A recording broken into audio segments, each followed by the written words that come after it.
When I made my video on the M1 Mac that launched last year, I thought that was the pinnacle of what technology could be for the upcoming few years.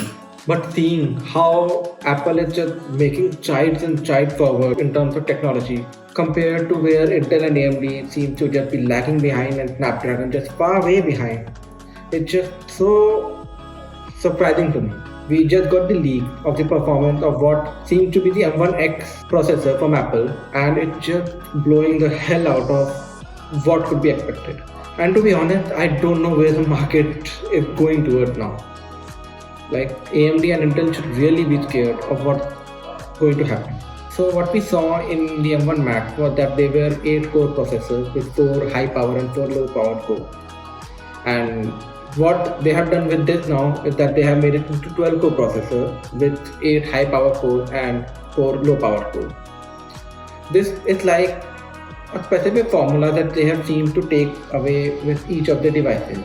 For example, the iPhone has 6-core processor, 4 low power and 2 high power cores, and that's sufficient for whatever the performance that an iPhone needs to be given. Then comes the iPad with 8 core, 4 high power and 4 low power, and that seemed to be the perfect be all end all for an iPad Pro type of a device. And then the M1 Max, which are basically the same performance as an iPad Pro but with better thermal limitation, and that gave us the M1 MacBook Air and MacBook Pro and the Mac Mini. They also had 8 cores as the iPad, but they had much more capacity to overclock themselves to much higher limits, and that's why their performance has been just ripping apart anyone else in the market at that price point. So now with M1X, what could we expect? A 12-core processor at that price point is just unheard of. It's basically what an i9 MacBook would be, but way cheaper, I guess.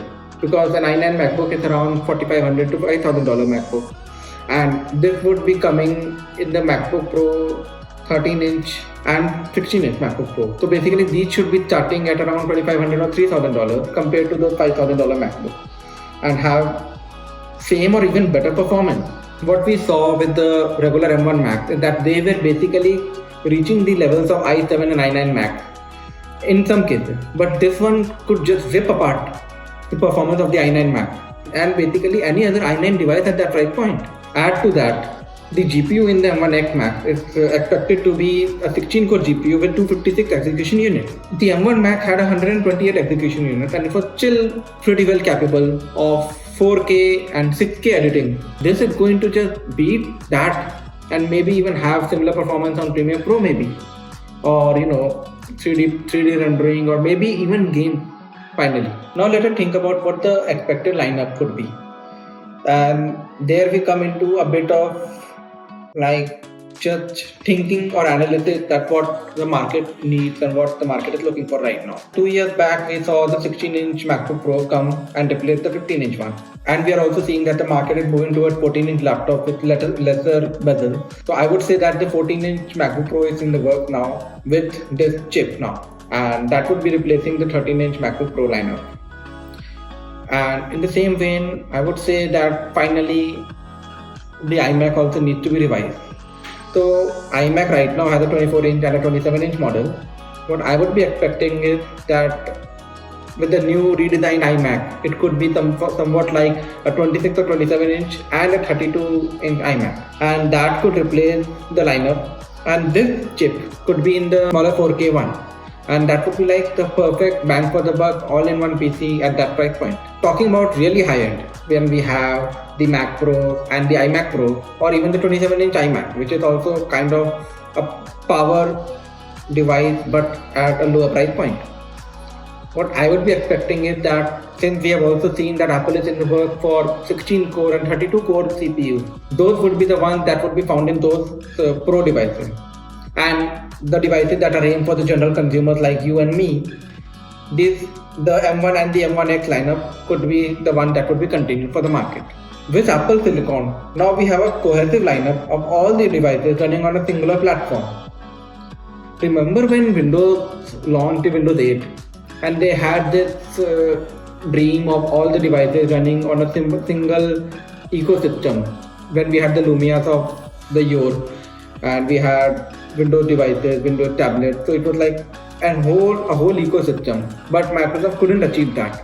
Apple is achieving that finally now. And we have the iPhone, Apple TV, iMac running the A series chip. And then we have the Mac Mini, MacBook, and the iMac running the M series chip. And all of them are basically on a similar ARM based platform. And add to that, we have seen how iOS apps are easily being able to be ported over to macOS now. So now there is a singular app ecosystem that could be found for the entire ecosystem of devices. So what I am going to say is that the whole plan of unification of all the devices into a singular platform on a single software platform and a hardware platform is finally being achieved by Apple. And I think by 2022 or 2023, this cohesive structure would be in all the devices and in the entire lineup. Let us hope that Microsoft finally thinks about, reviving the same dream that it had once, and maybe its universal Windows platform gets right through their ARM-based Surface that they have finally released. So maybe there might be a future in ARM for Windows also, and then that could catapult even the Windows-based devices into the same realm as Apple is finally reaching now. Please do not forget to subscribe to the channel. Please like and share and comment if you find anything interesting. Thank you for tuning in. We'll see you in the next episode.